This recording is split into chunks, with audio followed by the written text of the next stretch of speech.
Welcome to my podcast. And in this episode, I'll talk about my concussion healing timeline because I get a lot of questions from people.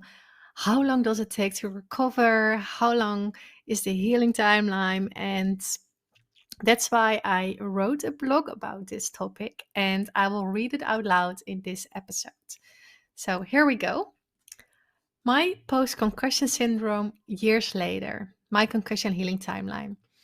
In the beginning, I questioned myself almost every day. What is the concussion healing time? Right now, I still have symptoms years later. It's so hard to say what the average post concussion syndrome recovery time is because we're all different. For some people, their concussion syndrome recovery is a few months, and for others, it takes years, and for some, it takes like an endless journey. Then there are also people who don't have symptoms right away, or the symptoms do come and go. And for some people, the symptoms don't go away without therapy. So, what are the effects of a concussion on the brain? First of all, there is one important thing I learned in my journey. You don't have to hit your head to get a concussion. A bump, blow, or rapidly moving back and forth is enough to sustain a concussion. The last one is the one I had, whiplash. During my first 2 years, I didn't know I sustained a concussion. It's weird, right? Some people ask me how that's possible, but I never knew you could sustain a concussion from a whiplash. Now I know better. So, enough information. Please tell me the concussion healing time. I know you are here to get the answer to this question, but there is no one answer for everyone, which makes it so hard and frustrating. It depends on the severity of the concussion. It can vary from person to person. Some don't have symptoms at all, and others have post concussion syndrome years later. Many times I wished I just knew how long this would take, but on the other side, if I knew it would take this long right after the accident, it would have driven me crazy. In this way, it was a more gradual journey. I learned at Cognitive FX, a concussion center in Utah, that when you experience confusion when injured, you are more likely to have symptoms that don't go away quickly. And I learned that the post concussion recovery time isn't related to the injury source. So, someone who had a car accident can have the same recovery time as someone who fell from the stairs. My post concussion recovery timeline. I wish I could give you a clear answer, but the only thing I can do is share more about my recovery time. The timeline from my accident on May 23rd, 2017 until now. 2017, Tuesday, May 23rd. The day I bumped into another scooter on my way home. I thought I was fine and only hurt my ankle. I felt a bit weird, but thought it must be the adrenaline from the accident. Wednesday, May 24th. The day after the accident, I went to work and pretended like nothing was going on. I still felt weird, but I couldn't explain what it was. Friday, May 26th. I went to my workplace for 4 days, went home early this Friday afternoon, and told my boss, I will take rest and come back on Monday. Monday, May 29th. I couldn't go to work as I promised on Friday. I called my boss and told him I needed one more extra week of rest. He told me that was okay, and I felt relieved. A whole week of rest. Monday, June 5th. I couldn't go to work after resting as much as possible for a whole week. What is going on with me? I called my doctor and planned an appointment for the next day. Tuesday, June 6th. I went to my doctor. He told me that I felt anxious and that I needed more rest. He gave me some calming pills and sent me home. His advice? 3 more weeks of rest and you will be better. What? 3 weeks? Tuesday, June 27. The 3 weeks went by. I didn't feel any better. I felt even worse. I didn't go to work and stayed at home. Even doing groceries was too much. I called my doctor again because he told me I will be better within 3 weeks. I planned a new appointment. Wednesday, June 28th. There I was, again at my doctor's office. It felt like I had to cry and not even knowing why. When he asked me how I was doing, I burst into tears. He told me that it's normal to feel a bit overwhelmed and mentioned the word whiplash for the first time because I had a lot of neck pain. He sent me to a physiotherapist and advised me to get as much rest as possible. It can take up to 6 months, is what he said. 6 months? July, my first appointment at the physiotherapist. He explained a lot about whiplash and that he was able to help other people with a whiplash injury. It gave me hope. We scheduled your next appointment, which would be the first session. July. I had my first session with a physiotherapist. Even the ride to go there on my bike in Amsterdam wasn't easy, but I needed to do something. So I went and I had my first session. I remember I felt way worse after the session, but hoped it was part of the recovery. July. My second session was even worse. I had to do some strength exercises. It wasn't that my neck wasn't able to handle them, but I felt way too much for my head. Talking during the session was exhausting. Is this normal for a whiplash injury? When we finished, I had such pressure on my head. August. In total, I had 6 sessions and I felt like I was getting to feel worse than better. I decided to stop the sessions. This wasn't what I needed. August to December. I felt so lost and didn't know what to do anymore. The accident was already 7 months ago and I still didn't feel any improvement. During these months, I tried craniosacral therapy, which helped temporarily, and I started neurofeedback therapy. 2018, January until May. I had 20 neurofeedback sessions, which did cost me a lot, but didn't feel any improvements because of that. I felt so disappointed again. Emotionally, this was the hardest period. It was so frustrating. May to November. I didn't want to get disappointed again, and I was so tired of the fact that nothing seemed to help me that I didn't want to try new things. It felt like I was waiting until a miracle would happen. During this time, I tried to go back to work as well, but this didn't work out very well. It was too much. I felt useless and I was sick of being at home all the time and not being able to participate in a normal world. November.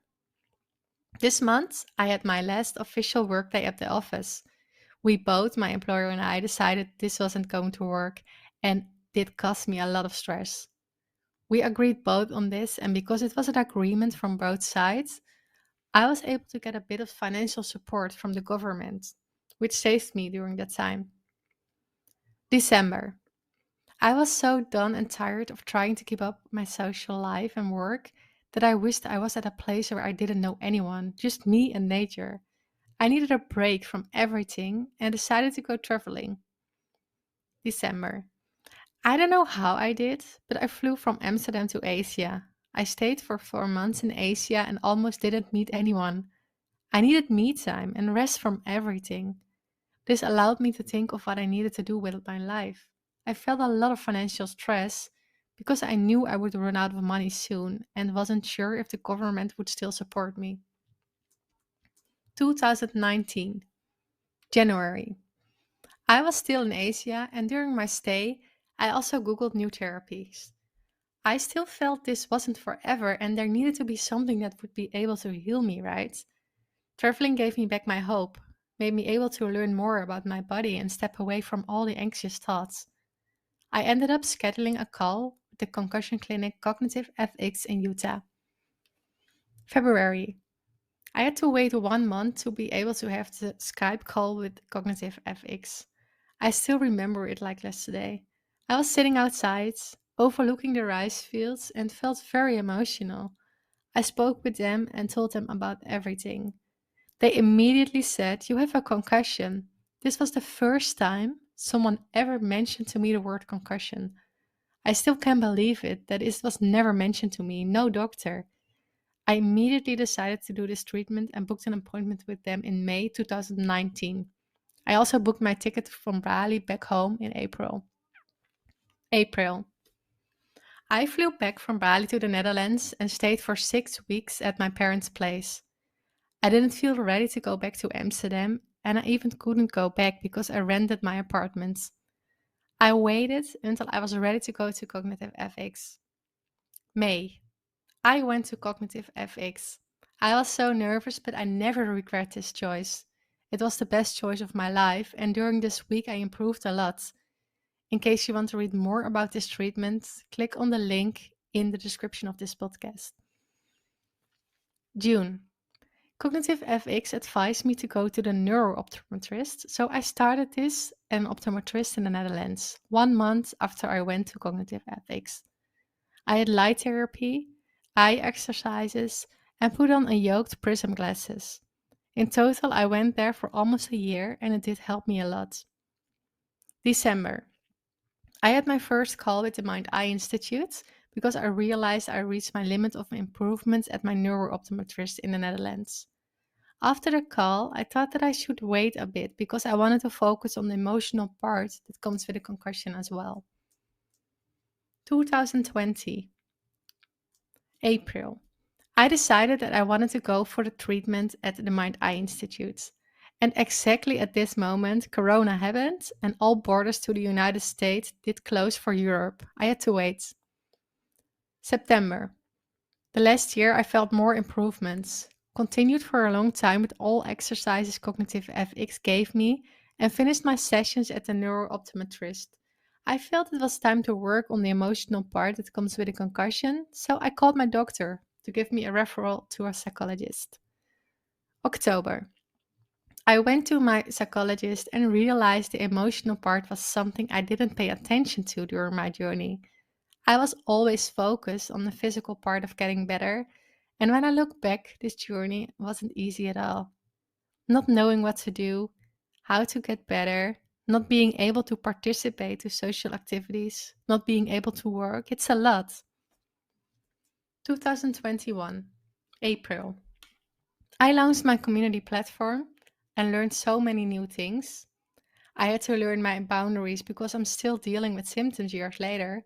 I had to learn more about how a community works, make posts for social media, set up classes, courses, and more.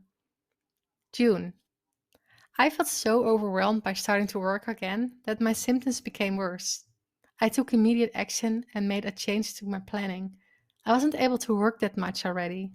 Step by step. Not always easy, but so needed. September. I was doing much better after taking it a bit easier with running the community.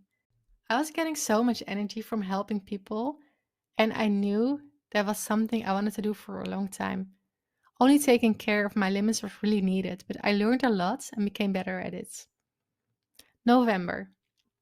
I had to wait for such a long time to go to the Mind Eye Institute in Chicago. I had to move schedule appointments over and over again because the borders remain closed until November. In November 2021, I flew to Chicago and did see Dr. Zelinsky. She's amazing. 2022, May 23rd. While I'm writing this blog, it's 5 years ago since I sustained my concussion. What a roller coaster. This was my concussion healing time in short. In the beginning, I was mad. I could only think, why did this happen to me? I thought it was unfair. All my friends, colleagues, and family were continuing life. I never felt this worse, lost, and alone in my entire life. 5 years did pass, and I'm a totally different person. Every year I changed, learned new things, and slowly started to notice positive effects as a result of my concussion. The first three anniversaries were awful. I only focused on what I missed and why I still wasn't the old me anymore. My fourth anniversary was 1 month after I started this community. I looked back and compared where I was during my third anniversary and noticed such a difference. I found a goal and purpose in life. I discovered a new way of working, not for a boss. New possibilities did show up, and new like minded people crossed my path. It always felt like I lost everything: friends, my job, financial security, my home, and control over my body and my health. And right now, here I am. It's 5 years ago, and I realize my life is a creation of what I dreamed of. Not working for a boss, doing something that gives me fulfillment, helping others, having like minded friends, living in a more rural place, and a lovely relationship. Without the circumstances that forced me to make changes, I wouldn't be where I am right now. I'm grateful and happy with where I am right now and eager for more. A big thank you to everyone who is following me, who is a member of the community. Without you, I wouldn't be where I am today. So I wrote this blog about a year ago, and right now it's 2023, and you might be wondering how I'm doing right now, and if I tried some other treatments, how I am doing with the glasses from Mind Eye. So, if you are curious about my experience with the classes from the Mind Eye Institute, I recorded another podcast about this. So, just go to the episodes and scroll down, and it's number 71, update about my classes from the Mind Eye Institute. That's the one. And right now, at this moment, I am located in Bali because I decided I needed another environment. I was just a bit done with the rat race in the Netherlands. So I moved to Bali, or well, we are here right now until we don't like it anymore. And I tried a new treatment last January. It's a PDTR treatment. And I am currently writing a blog about this treatment, and there will be an update soon, a new podcast soon about my experience with this treatment. It helped me a lot. It changed a lot for me. So stay tuned. And if you are listening to this podcast, maybe within a few weeks or a month, then it will already be published. And you will find it when you see the name PDTR treatment or something in this podcast. So, yeah, I hope this helped. I hope you learned from my timeline. I hope you maybe find some recognition. And yeah, that's it for now. And I wish you a good day. Thank you for listening to my podcast. I really hope this was helpful for you. If it was, I would love it if you share it on Instagram, in a story, or in a post, and tag the Concussion community in it. I just love to see who's listening. And one last thing, are you listening on Spotify or on Apple Podcasts? Would you maybe do one small thing in return? Leave a short review. The more reviews this podcast will get, the easier it is for other people to find this podcast and to feel less alone and lost in their journey. Thank you so much, and I hope to see you next time.